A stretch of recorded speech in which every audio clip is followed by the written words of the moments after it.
যাদের বাম্মা মারা গেছে তারা এখন কি করবেন? আপনাদের তো বাম্মা মারা গেছে, আপনি কি করবেন? রসুল বলছেন, মান যারা কবর আবাওয়াইহি আও আহাদিহিমা ফি কুল্লি জুমআতিন গুফিরা লাহু ওয়া কুতিবা লাহু বারাআ। জুম্মার দিনে যদি কোনো ছেলে তার বাপ আর মায়ের কবরটা জিয়ারত করে, ওই ছেলের দোয়ার ওসিলায় বাম্মার কবরটাকে আল্লাহ পাক আলোয় আলোকিত করে দেয়। সত্যি কথা বলবেন, জুম্মার দিনে বাপের কবর জিয়ারত করেন? বছরে একবার করে শবে বরাতের রাতে, তাও আবার বাপের কবরে গরু পায়খানা পিচ্ছে। রাগ করবেন না বাপ। যদি বললেন হুজুর আপনি আপনার বাম্মার কবরটা কেমন রেখেছেন, কোনো দিন যদি সময় পান আমাকে না যাইনে গিয়ে দেখে আসবেন কিভাবে রেখেছি। যদি মনে হয় তাহলে আপনি আপনার বাম্মার কবরটাকে ওইভাবে রাখার চেষ্টা করবেন ইনশাল্লাহ। যদি বলেন হুজুর আপনি আপনার বাম্মার নামে ফকির খাওয়ান, হ্যাঁ বাবা খাওয়াই, প্রতি বৃহস্পতিবার 4টা করে ফকির আমার বাড়িতে খায়। আজ বৃহস্পতিবার খেয়েছে। এখন আমার ফকিরে খুব স্ট্যান্ডার্ড জানেন। আজকে সকালে ফজরের নামাজ পড়ে আমি বাজার করতে গিয়েছি, একটা ফকির খায় গরুর গোস্ত, একজন খায় মুরগির গোস্ত, একজন খায় মাছ। স্ট্যান্ডার্ড ফকির কারে বলে বুঝতে পারছেন? তা আমি আমার একটা ছাত্রকে ফোন করে বলছি স্ট্যান্ডার্ড ফকির, এখন আর কিছু করার নেই। বাপেরা বাম্মার নামে গরিবকে খাওয়াবেন, ফকির খাওয়াবেন, আল্লাহ নেকি দেবে বলে গেলাম আজকে। চলুন, আল্লাহর আলোচনা করতে গেলেই বাম্মার আলোচনা আসবে। আল্লাহ পৃথিবীতে পাঠিয়েছেন বাম্মার মাধ্যমে, সুতরাং আল্লাহর আলোচনা করলেই বাম্মার আলোচনা আসবেই। আমরা তো বুঝি না, আমরা খালি নিজেদের মধ্যে মারামারি করতেই ব্যস্ত। বাপ আমি আপনাদের অনুরোধ করে বলে যাচ্ছি, এগুলো মাথায় রাখুন। এখন আমাদের আলোচনা চলছে কার? জোরে বলুন, আল্লাহ। এরপরে আসছি, আপনারা আল্লাহকে মানেন? আরে ভাই বলুন না, কি দেখে মানেন? হয়ে গেল, শুনে নিন। আমাকে আমার জীবনে এরকম একটা প্রশ্ন করেছিল, আপনারা হয়তো ইউটিউবে শুনে থাকবেন। এরকম একটা প্রশ্ন আমার জীবনে একজন করেছিলেন, তুষার কুমার সেন, একজন অ্যাডভোকেট, যে আপনি আল্লাহকে মানেন কি দেখে। তা আমি ওনাকে উত্তর দিয়েছিলাম, যে শটে বলছি, শটে বোঝার জন্য ওনাকে আমি উত্তর দিয়েছিলাম। প্লেন থেকে নেমে 1 টাকার একটা কয়েন নিয়ে বলেছিলাম, 1 টাকার কয়েনটা যে ডাইস থেকে বের হয়েছে, ওই ডাইস থেকে 2 টাকার কয়েন বেরোবে? তা বলছে এটা it is very impossible matter, অসম্ভব ব্যাপার। তা আমি বললাম শুনুন, বলছে এর মধ্যে আল্লাহ মানার কি যুক্তি? আমি বললাম স্যার শুনুন 1 টাকার কয়েনের ডাইস থেকে 2 টাকার কয়েন বের হবে না, এটা স্বাভাবিক। মনে রাখবেন আমার আল্লাহ কত বড় সৃষ্টিকর্তা, চিন্তা করুন একবার। দেখুন এই পৃথিবীর শ্রেষ্ঠ বৈজ্ঞানিকের নাম শুনুন, সৃষ্টিকর্তা আল্লাহ। আল্লাহ বলছেন বান্দা 1 টাকার কয়েনের ডাইস থেকে 2 টাকার কয়েন বের করার ক্ষমতা তোর নেই, তোর বাবারও নেই। আর আমি আল্লাহ কত বড় বৈজ্ঞানিক, একবার চিন্তা করে দেখ, তোর একটা বাপ একটা মা থেকে 5টা ভাই বোন হলি 5টা 5 রকম দেখতে। অমিনায়াতিহি খলকুস সামাওয়াতি ওয়াল আরদি ওয়াখতিলাফু আলসিনাতিকুম ওয়া আলওয়ানিকুম। আল্লাহ পাক কোরআনে জানিয়ে দিলেন, ওরে দুনিয়ার মানুষ, শাহপুরের মানুষ, তোরা কেন আমাকে আল্লাহ বলে মানবি? তোরা কেন আমাকে মসজিদে এসে সেজদা দিবি? কেন তোরা সাজদা দিবি? একবার চিন্তা করে দেখ, তোদের মায়ের পেটের ভিতর থেকে তোদেরকে আমি আল্লাহ পৃথিবীর মুখ দেখিয়েছি কিভাবে, একবার লক্ষ্য করে দেখে। তোরা একটা মা একটা বাপ থেকে 5টা ভাই বোন হলি 5টা 5 রকম দেখতে। এইগুলো দেখ আর একবার আল্লাহ আল্লাহ বলে ডাক।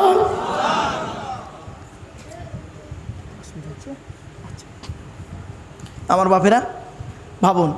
এরপরে আল্লাহ বলে বান্দা শোন, এই পৃথিবীতে আল্লাহকে কেন, আপনি একজন যদি অমুসলিম ভাই আপনাকে প্রশ্ন করেন আপনি কেন আল্লাহর ইবাদত করবেন, আপনি কি জানেন আল্লাহ আপনার পিছনে প্রতিদিন 18 লক্ষ টাকা খরচা করে? কত কত কত শুনে নিন। সারাদিনে আপনি যে অক্সিজেনটা নেন, ওই অক্সিজেন যদি আপনি বাইরে থেকে নিতে যান, বাইরে থেকে নিতে গেলে 24 ঘন্টায় 18 লক্ষ টাকা লাগে। আল্লাহ বলছে বান্দা শোন, আমার দেবা পৃথিবীতে 18 লক্ষ টাকা অক্সিজেন তোকে ফ্রি ফ্রি দিই, তুই একবারও আমাকে আল্লাহ বলে ডাকলিনি, একবারও আমাকে সাজদা দিলিনি। বিপদে পড়লি আমাকে ডাকলি, আর বিপদ থেকে উদ্ধার হয়ে গেলি আমাকে ভুলে গেলি। ঠিক না বে ঠিক? কোরআনে আল্লাহ বলছেন, আমি বলিনি, আল্লাহ বলছেন কোরআনে। আচ্ছা আপনাদের এখানে নদী পার হয়ে এলাম, আপনারা নদীতে নৌকায় পার হয়েছেন কোনো সময়? হ্যাঁ শুনে নিন, নদীর মাঝখানে নৌকাটা গিয়ে যদি একবার টলমল করে আপনারা কীরকম করেন? ভয় লাগে না? আল্লাহ কি বলছে দেখি, ফাইদা রকিবু ফিল ফুলুকি দাআবুল্লাহা মুখলিসিনা লাহুদ্দিন ফালাম্মা নাজ্জাহুম ইলাল বাররি ইযা হুম ইউশরিকুন। 21 নম্বর পারার একেবারে 3 নম্বর পৃষ্ঠা 2 নম্বর লাইন, সূরার নাম সূরা আনকাবুতের মধ্যে আল্লাহ বললেন, বান্দা যখন নৌকায় করে নদী পার হতে যায়, নদীর মাঝখানে যখন নৌকাটা একবার টলমল করে, ওরা তখন প্রত্যেকেই মরণের ভয়ে আল্লাহ আল্লাহ বলে চিৎকার করে। আল্লাহ বলে, আমার নাম রহমান, আমার নাম রহিম, তোদের কান্না সহ্য করতে পারি না। ফালাম্মা নাজ্জাহুম ইলাল বাররি, যখন ফেরেশতার মাধ্যমে তোদের ডাঙায় তুলে দিই, তোরা এত বড় মুনাফিক বদমাইশ, যেই ডাঙায় উঠে গেলি, ইজা হুম ইশরিকুন, আমার সঙ্গে শিরক করিস আর বলিস মাঝি ভালো ছিল বলে বেঁচে গেছি। ঠিক না বেটি? আশ্চর্য আমার বাপেরা, এগুলো বাড়ি থেকে ভাববেন। আল্লাহর প্রতি বিশ্বাস রাখুন 100%।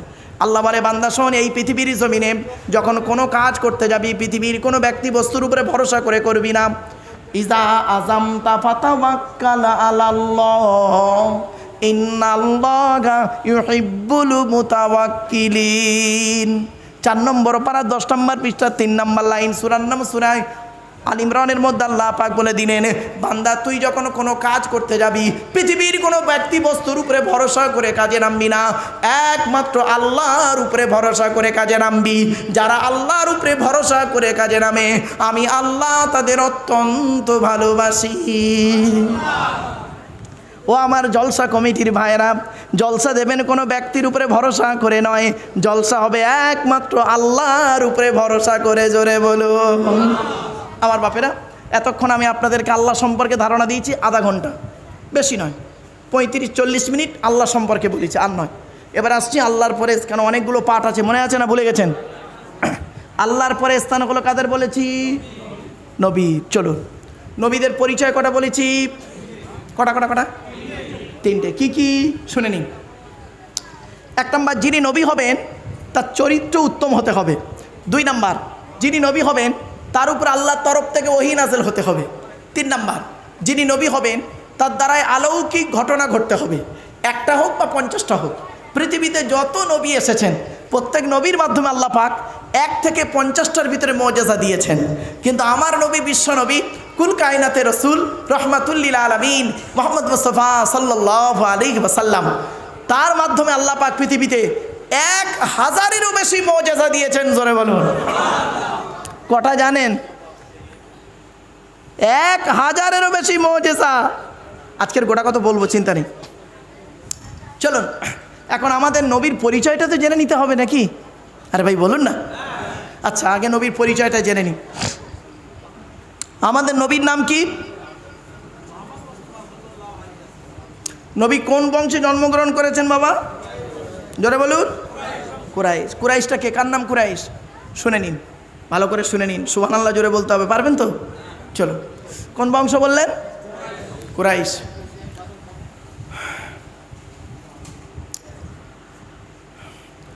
মোহাম্মদের বাপের নাম আব্দুল্লাহ, আব্দুল্লাহর বাপের নাম আব্দুল মুত্তালিব, আব্দুল মুত্তালিবের বাপের নাম আব্দে মান্নাফ, আব্দে মান্নাফের বাপের নাম হাশেম, হাশেমের বাপের নাম কুসাই, কুসাইয়ের বাপের নাম কিলাব, কিলাবের বাপের নাম মুর্রা, মুরার বাপের নাম লুবাই, লুবাইয়ের বাপের নাম কাব, কাবের বাপের নাম গালিব, গালিবের বাপের নাম ফিগির, ফিগির থেকে কুরাইশ বংশ এসেছে। নবীর বাপের নাম আব্দুল্লাহ, মায়ের নাম আমিনা, দাদার নাম আব্দুল মুত্তালিব, দাদির নামটা কি? নেতিলা বিনতে খব্বাব, ব্র্যাকেটে ফতেমা, কেউ বলেছেন সামিরা। নবীর নানার নাম হলো আব্দুল ওয়াহাব জুহরি, নবীর নানির নাম হলো বারিরা বা বাররা, নবীর দুধমার নাম হলো হালিমা, নবীর দুধ বাপের নাম হলো হারেস, নবীর দুধ ভাইয়ের নাম আব্দুল্লাহ, নবীর বাপের নাম আব্দুল্লাহ, নবীর দুধ ভাইয়ের নাম আব্দুল্লাহ। দূরে যেন এক করে ফেলবেন না। নবীর জন্ম 570 খ্রিস্টাব্দে। ইংরাজি কি মাস ছিল? 29শে আগস্ট। 29শে আগস্ট ইংরাজি মাস ছিল। 29শে আগস্ট 570 খ্রিস্টাব্দের 29শে আগস্ট আরবি মাস ছিল রবিউল আউয়াল মাস। 12 তারিখ, মতান্তরী 9 তারিখ, সোমবার শবে সাদেকের সময় আরবের মক্কা নগরী কুরাইশ বংশে নবীর জন্ম। নবীর বাপেরা হলো 10 ভাই, নবীর মায়েরা হলো 19 বোন। নবীর 9টা চাচা, 18টা খালা, 6টা ফুফু, 7টা ছেলে মেয়ে। আপনি তো নবীর কিছুই জানেন না। আমার বাপেরা নবী দিবস করছেন আর নবী সম্পর্কে জানবেন না, এটা তো খুব মানে ঠিক মানা যায় না। চলেন, নবীর কটা চাচা বললাম বাবা? 9টা চাচা, বাপেরা 10 ভাই। শোনেন কে কে। বড় চাচার নাম হারেস, কি বললাম? হারেস, জুবায়ের, মুকাইয়িম, ফাইদাক, জাইদাক, আবুল আহাব, হামজা, আব্বাস, আবু তলেব। নবীর বাপ হলো আব্দুল্লাহ। নবীর 7টা ছেলে মেয়ে, 3টে পুত্র সন্তান, 4টে কন্যা সন্তান। 3টে পুত্র সন্তানের নাম কি? বড় ছেলেটার নাম হলো কাসেম, কি বললাম? তারপরের ছেলেটার নাম হলো তাহের বা তৈয়েব, কেউ বলেছে আব্দুল্লাহ। আর ছোট ছেলেটার নাম হলো ইব্রাহিম। 4টে কন্যা সন্তান, বড় মেয়েটার নাম হলো জাইনাব, রুকাইয়া, উম্মে কুলসুম। ছোট মেয়েটার নাম হলো ফতেমা, যার সঙ্গে নবীজি হজরত আলী রাদিয়াল্লাহু তাআলা আনহুর বিবাহ দিয়েছিলেন। এখন একটি প্রশ্ন, আল্লাহ রসুল কেন, মুহাম্মদ সাল্লাল্লাহু আলাইহি ওয়াসাল্লাম কেন হজরত আলী রাদিয়াল্লাহু তাআলা আনহুকে জামাই করতে গেলেন? আরবে কি ছেলে খুব কম ছিল? না, হজরত আলী রাদিয়াল্লাহু তাআলা আনহু খুব কোটিপতি লোক ছিলেন? তাও ছিলেন না। তাহলে জামাই করতে গেলেন কেন? আপনি লাস্টে বলবেন আল্লাহর হুকুম, ওটা তো সকলের শেষে। কিছু বুঝতে পারছেন না কথা আমার ওয়াজ? শুনে নিন, হজরত আলী রাদিয়াল্লাহু তাআলা আনহুর মধ্যে আল্লাহ পাক অনেক গুণ দান করেছিলেন। তার মধ্যে থেকে 2টো গুণ আপনাদের বলছি, এখান থেকে শিক্ষা নিয়ে নিন, এখান থেকে শিক্ষা নিয়ে নিন। এই যুবক ছেলেরা ভালো করে শুনে নাও বাবা, যারা এখনো বিয়ে শাদী করুনি আর যারা বিয়ে শাদী করেছো একটু সংশোধন করে নাও। এই এদিকে বাচ্চারা আছে না, এদিকে সরিয়ে দেন তো।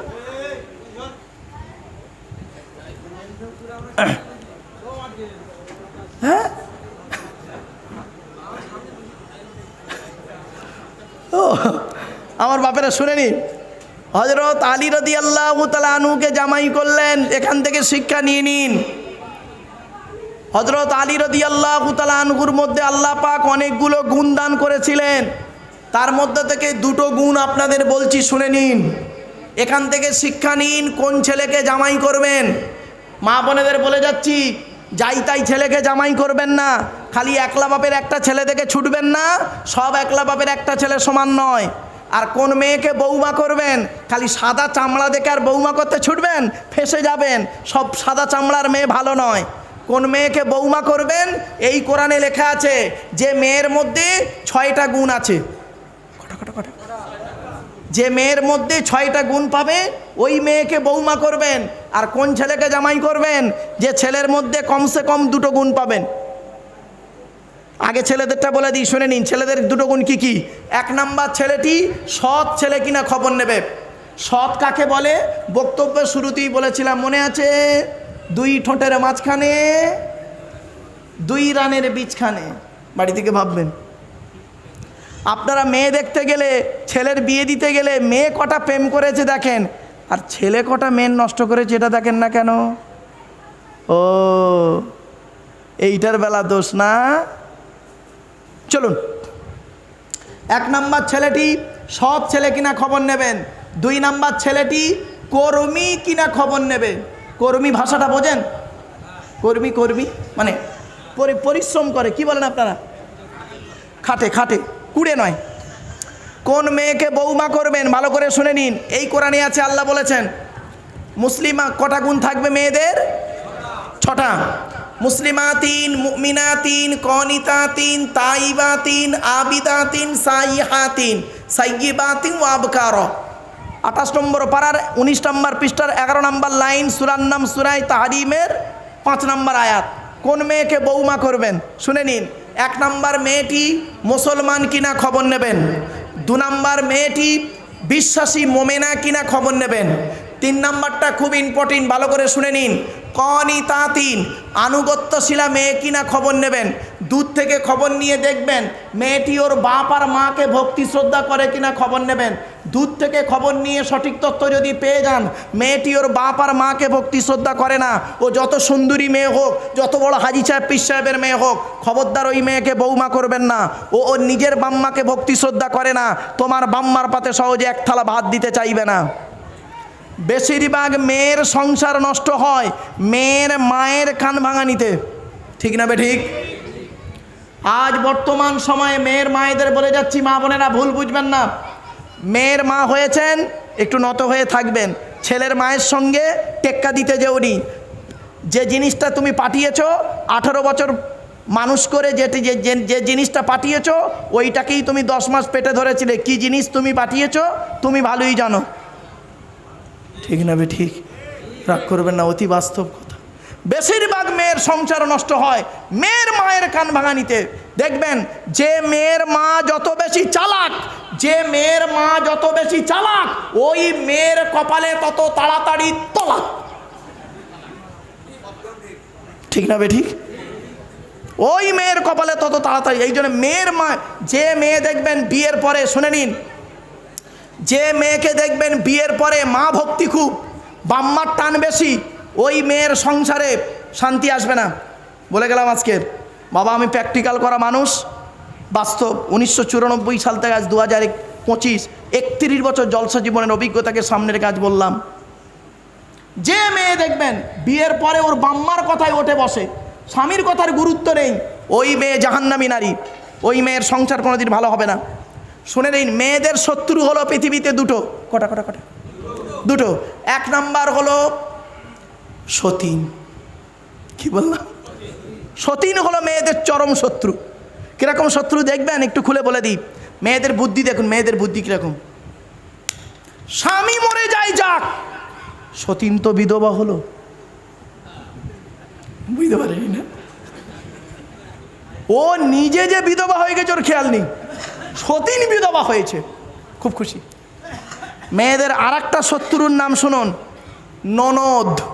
ননদ, ননদ।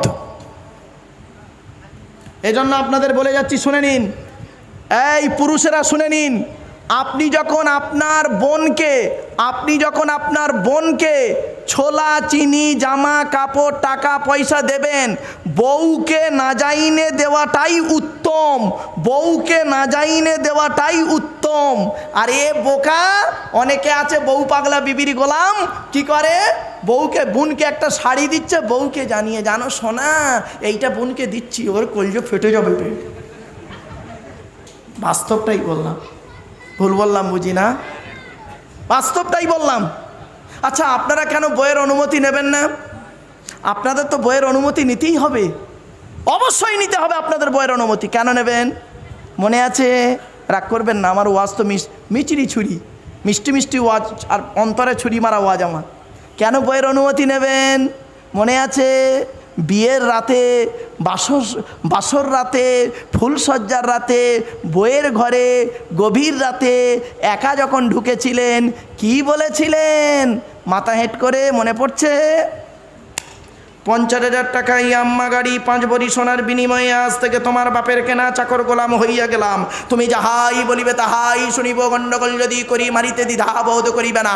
তোমার বিরুদ্ধে যদি কোনোদিন কোনো গণ্ডগোল করিয়া থাকি, থানায়, ঘেঙ্গলগঞ্জ থানায় বধূ নির্যাতন কেস দিয়া আমার বাপ আর মাকে জেলে খাটাইয়া লকাবে ঢুকাইয়া আমার কেলানি দেবে।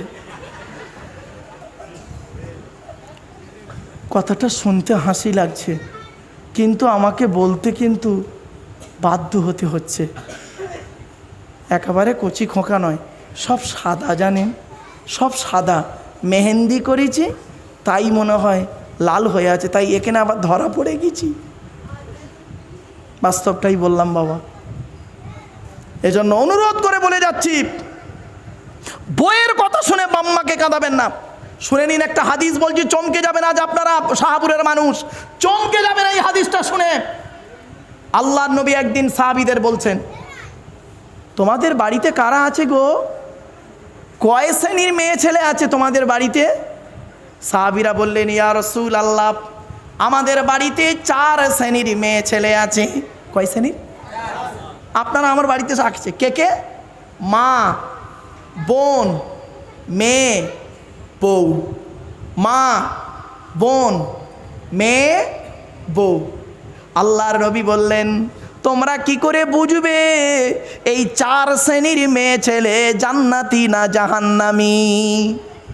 আল্লাহর নবীর কথা শুনে সাহাবীরা অবাক হয়ে গেলেন। আল্লাহর নবী বললেন, শোনো আমার সাহাবীরা, আজকের বাড়িতে গিয়ে বুঝতে পারবে তোমার মা, বোন, মেয়ে, বউ জান্নাতি না জাহান্নামী। আজ সেই কথাগুলো আপনাদেরকে বলছি। আজ আপনিও বাড়িতে গিয়ে বুঝে নেবেন আপনার মা জান্নাতি নারী না জাহান্নামী নারী, আপনার মেয়ে জান্নাতি নারী না জাহান্নামী নারী, আপনার বোন জান্নাতি নারী না জাহান্নামী নারী, আপনার স্ত্রী জান্নাতি নারী না জাহান্নামী নারী। শুনে নিন, আল্লাহর নবী বললেন যে সমস্ত নারীদের মধ্যে, যে সমস্ত মেয়েদের মধ্যে কমসে কম 6টা অভ্যাস থাকবে, ওই মেয়ে ছেলে যত নামাজ পড়বে, রোজা রাখবে, হজ করবে, ওই মেয়ে ছেলে হলো জাহান্নামী, জাহান্নামী, জাহান্নামী। 6টা অভ্যাস কি শুনে নিন, 6টা অভ্যাস কি শুনে নিন। এক না, অসুবিধা হচ্ছে আপনাদের? বাবা আমার কথা বুঝতে পারছেন আপনারা? আচ্ছা, বুঝতে না পারলে বলবেন, আমি খালি মনে করছি হয়তো বুঝতে পারছে না। যাই হোক, আচ্ছা যা মা যা, ওর আব্বুকে খুঁজছে। একবার দরুদ শরীফ, আল্লাহুম্মা সাল্লি আলা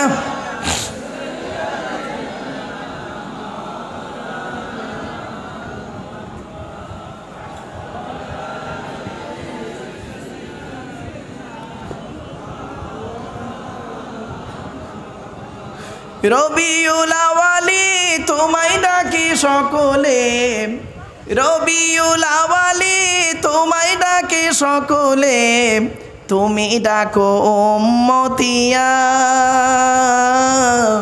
উম্মতের কান্ডারি হইয়া।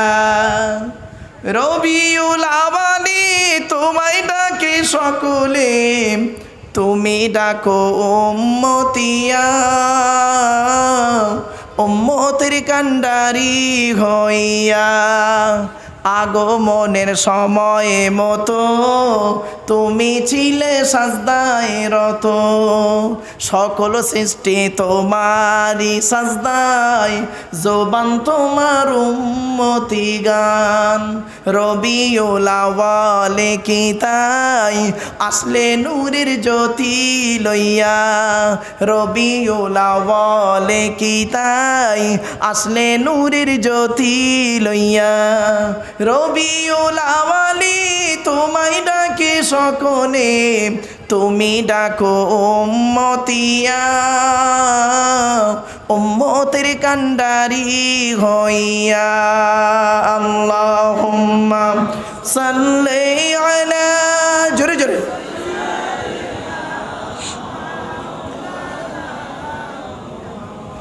ওয়া আলা আলি সাইয়্যিদিনা।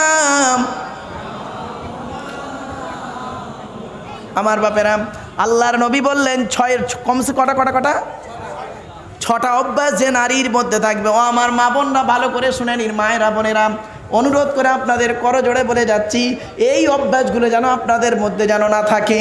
যদি আপনার মধ্যে এই অভ্যাসগুলো থাকে, আপনি যতই নামাজ পড়ুন, হজ করুন আর রোজা রাখুন, যাকাত দিন, আপনি জাহান্নামী, জাহান্নামী, জাহান্নামী।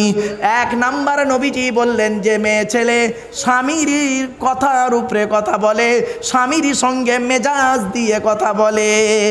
অনেক মেয়ে ছেলে আছে দেখবেন, পাড়ার লোকের সঙ্গে কথা বলে মিষ্টি ভাষায়, আর স্বামীর সঙ্গে যখন কথা বলে মেজাজ দিয়ে কথা বলে। ওই নারী যত নামাজ পড়ুক, রোজা রাখুক, হজ করুক, ওই নারী হলো জাহান্নামী নারী। এই অভ্যাস যদি আপনার মেয়ের মধ্যে থাকে, আজকের বাড়ি থেকে মেয়েকে সাবধান করবেন। এই অভ্যাস যদি আপনার মায়ের মধ্যে থাকে, আজকের বাড়ি থেকে মায়ের দুটো হাত ধরে বলবেন, মা দয়া করে তোমার দুটো হাতে ধরে বলি, খবরদার তুমি আব্বার সঙ্গে মেজাজ দিয়ে কথা বলে তুমি তোমার জাহান্নামটাকে কিনে নিও না মা। আজই আমি ওয়াজটা শুনে এসেছি। এই অভ্যাস যদি আপনার বোনের মধ্যে থাকে, বোন নিজের বোনকে বলবেন, এই দুলা ভাইয়ের সঙ্গে মেজাজ দিয়ে কথা বলবি না, এটা বলতে পারেন না। উল্টে আরও কি করেন, বধূ নির্যাতন হিঙ্গলগঞ্জ থানায় কেস করেন ছেলের বিরুদ্ধে। বাহ, আপনার মেয়ের মধ্যে যদি এই অভ্যাস থাকে, যদি মানুষের চামড়া বাপ হয়ে থাকেন, আজকের বাড়িতে গিয়ে নিজের মেয়েকে ধমক দিয়ে বলবেন, এই স্বামীর সঙ্গে মেজাজ দিয়ে কথা বলছিস মানে? এইটুকু বলতে পারেন না, আপনাকে বাপ বলতেই তো ঘৃণা লাগে। আপনি তো বাপই হতে পারেননি এখনো, জাস্ট ফর জন্মই শুধু দিয়েছেন। বাপ হতে গেলে দাঁড়ান, আসছে 10টা বলেছি না, পুরুষদের কটা দায়িত্ব আছে? 10টা। কটা 10টা দায়িত্ব আছে পুরুষদের। একটু দাঁড়ান, ওগুলো আমি ভুলে গেলে মনে করিয়ে দেবেন। চলুন, 1 নাম্বার হলো নবীজি বললেন ওই মেয়ে ছেলে জাহান্নামে যাবে যে মেয়ে ছেলে তার স্বামীর সঙ্গে মেজাজ দিয়ে কথা বলে। আমার শাহপুরের মা বোনদের বলে যাচ্ছি, দয়া করে মেহেরবানি করে স্বামীর সঙ্গে জীবনে কোনো দিন মেজাজ দিয়ে কথা বলে ইমানটা নষ্ট করবেন না। 2 নাম্বার নবীজি বললেন ওই মেয়ে ছেলে জাহান্নামে যাবে নামাজ পড়ে রোজা রেখে যে মেয়ে ছেলে স্বামীর দুর্নাম বদনাম অন্যের কাছে করে বেড়ায়। অনেক মেয়ে ছেলে এখন আছে দেখবেন, স্বামী হয়তো বিদেশে কাজ করতে গেছে, দিল্লি মুম্বাইয়ে কাজ করতে গেছে, আর ওই মেয়ে ছেলে মোবাইলে অন্য ছেলের সঙ্গে পরকীয়ায় লিপ্ত হয়েছে। ঠিক না বেঠিক? 3 নম্বরে নবীজি বললেন ওই মেয়ে ছেলে জাহান্নামায় যাবে যে মেয়ে ছেলে কি করে স্বামী থাকা সত্ত্বেও অন্য পুরুষের সঙ্গে পরকীয়ায় লিপ্ত হয়। বাবা বুঝতে পারেননি, নারীর মন চেনা বহুত মুশকিল। আপনার সাথে আপনার মতো, অন্যের সাথে অন্যের মতো, আপনি মোটেই বুঝতে পারবেন না। মনে করবেন আমার স্ত্রী আল্লাহওয়ালা, বাড়ি থেকে ভাববেন বাবা। বাস্তব অভিজ্ঞতাটা সামনে রেখে আজ বললাম আপনাদেরকে। 4 নম্বরে নবী বললেন ওই মেয়ে ছেলে জাহান্নামায় যাবে যে মেয়ে ছেলে বিনা কারণে স্বামীর বিছানা ছেড়ে দিয়ে অন্য বিছানায় রাত কাটাবে। অনেক মেয়ে ছেলে আছে দেখবেন, স্বামীর বয়স 65, বুড়োর বয়স 65, বুড়ির বয়স ধরুন 60। বুড়ি আর বুড়োর পাশে ঘুমায় না, বুড়োর খবর রাখে না। বুড়ো খাচ্ছে কি মরছে কি করছে সব খবর নেই। বুড়ি কি করে? ও বাবা, বুড়ি কি করে জানেন? ওই ছোট নাতিটাকে নিয়ে ঘরে খাটে ঘুমায়, আর তাহাজ্জুদের নামাজ পড়ে উনি। ওর তাহাজ্জুদের নামাজ কবুল হবে না। শুনে রেখে দিন, যদি স্বামী দুঃখ পায়, আল্লাহ রসুল বলেছেন ওই নারী জাহান্নামায় যাবে। তাহাজ্জুদ পড়ে রোজা রেখে হজ করে জাহান্নামায় যাবে যদি তার স্বামী তার উপরে নারাজ থাকে, হকের উপরে স্বামী যদি নারাজ থাকে। এজন্য মা বোনদের বলে যাচ্ছি, ভালো করে শুনে রেখে দিন, বিনা কারণে স্বামীর বিছানা ত্যাগ করবেন না। 4 নাম্বার নারী। 5 নাম্বার নারীর নামটা শুনুন। 5 নাম্বার নারী হলো জাহান্নামী নারী। নামাজ পড়ে রোজা রেখে হজ করে জাহান্নামায় যাবে যে মেয়ে ছেলে স্বামীর পরিবারের সঙ্গে খারাপ আচরণ করে। স্বামীর পরিবারকে বলুন, একটু কথা বলুন আপনারা। স্বামীর বাপ, স্বামীর মা, স্বামীর ভাই বোন, স্বামীর পরিবারের সঙ্গে খারাপ আচরণ করে।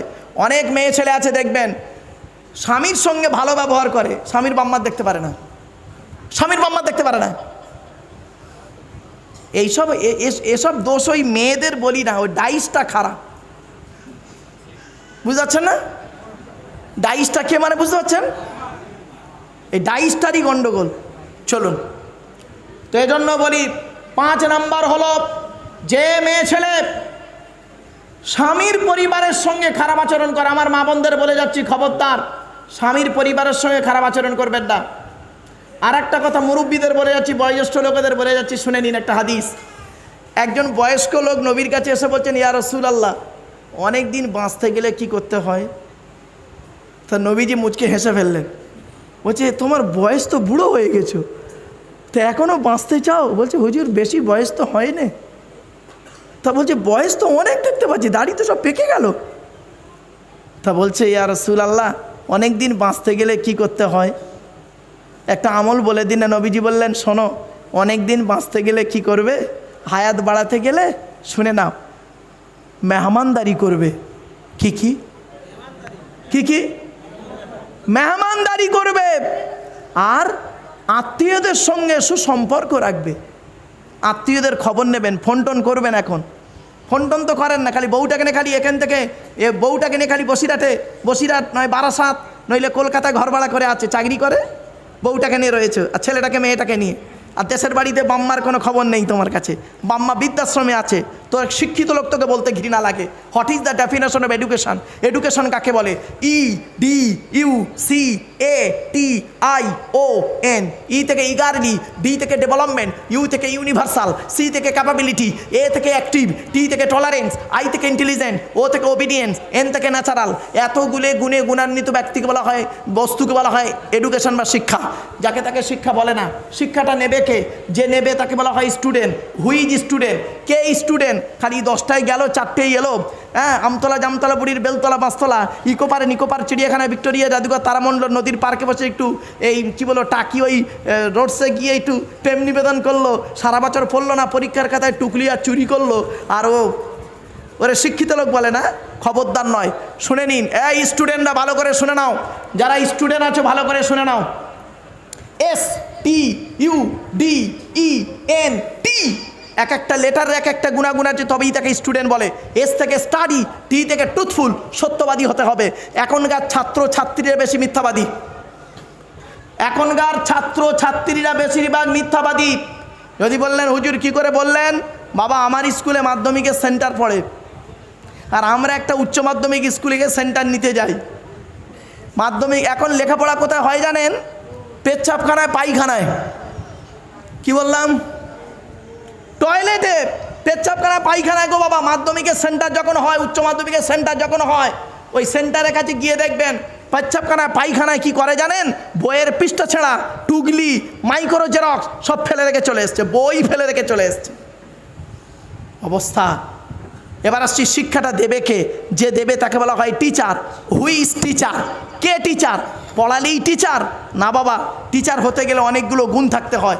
TEACHER, টি থেকে ট্রেনার, ই থেকে ইগারডি, এ থেকে এবিলিটি, সি থেকে ক্যারেক্টার, এইচ থেকে অনেস্টি, ই থেকে আরডি, আর থেকে রেগুলারিটি। এতগুলো গুণে গুণান্বিত ব্যক্তিকে বলা হয় টিচার, যাকে তাকে টিচার বলে না। বা চলুন একটু এগিয়ে যাই। এবার আসছি, ওই মেয়ে ছেলে জাহান্নামে যাবে যে মেয়ে ছেলে স্বামীর বিছানা ত্যাগ করে দিয়ে অন্য বিছানায় রাত কাটাবে, যে মেয়ে ছেলে স্বামীর পরিবারের সঙ্গে খারাপ আচরণ করে। 6 নাম্বারটা এবার শুনুন, ওই মেয়ে ছেলের প্রতি আল্লাহর গজব, ওই মেয়ে ছেলের প্রতি আল্লাহর গজব। যে মেয়ে ছেলে স্বামীকে বলে তোমার সঙ্গে বিয়ে হয়ে আমার জীবন নষ্ট হয়ে গেছে। অনেক মেয়ে ছেলে আছে বলে, দেখবেন তার স্বামীকে বলে আমার মতো মেয়ে বলে তুমি বেঁচে গেলে, অন্য কেউ হলে বুঝতে পারতে। অনেকে আবার বলে দেখবেন আমার মতো তোমার সঙ্গে বিয়ে হওয়ার আগে আমাকে কত মাস্টার, ডাক্তার, ইঞ্জিনিয়ার, প্রফেসর দেখতে এসেছিল, আমার বাপ ভালো মানুষ বলে সেখানে বিয়ে না দিয়ে তোমার সঙ্গে বিয়ে দিয়ে আমার জীবন শেষ করে দিয়েছে। জন্ম মৃত্যু বিবাহ সবই আল্লাহর হাত, ঠিক না বেঠিক? শুনে নিন, মায়ের পেটে যখন বাচ্চা আসার 50,000 বছর আগে আপনার তকদিরে লেখা আছে আপনি কি কি পৃথিবীতে খাবেন, কতদিন পৃথিবীতে বাঁচবেন, কবে কোথায় কিভাবে মরবেন, সব তকদিরে লেখা আছে। কোথায় আছেন আপনি? আপনার স্বামীটাকে অস্বীকার করছেন। হ্যাঁ, আপনার আত্মাকে আল্লাহ পাক জিজ্ঞাসা করেছিল তুই কোন ছেলে হলে তোর পছন্দ বল, আপনি ওইটাকে পছন্দ করেছিলেন, এখন অস্বীকার করছেন। বাড়ি থেকে ভাববেন, এর অনেক আলোচনা, তকদিরের আলোচনা না বাবা, খুব দীর্ঘ আলোচনা, ওদিকে আমি যাচ্ছি না, জাস্ট আপনাদের বোঝার জন্য একটু বলে গেলাম। এই জন্য এই 6 শ্রেণীর মেয়ে ছেলে জাহান্নামী হবে। আমার মা বোনদের বলে যাচ্ছি, খবরদার স্বামীকে মূল্যায়ন করতে শেখুন, স্বামীকে মূল্যায়ন করতে শেখুন। এবার স্বামীদেরও দায়িত্ব, বাচ্চারা ওদিক যা, আসলে কি জানেন, চলেন বাবা দরুদ শরীফ, আল্লাহুম্মা সাল্লি আলা, শেষ করে দেবো, চিন্তা নেই, আর কয়েক মিনিটের মধ্যেই শেষ হয়ে যাবে, চিন্তা নেই। একটু আগে আসেন বাবা, যে যেখানে আছেন ভেতরে ঢুকে পড়ুন।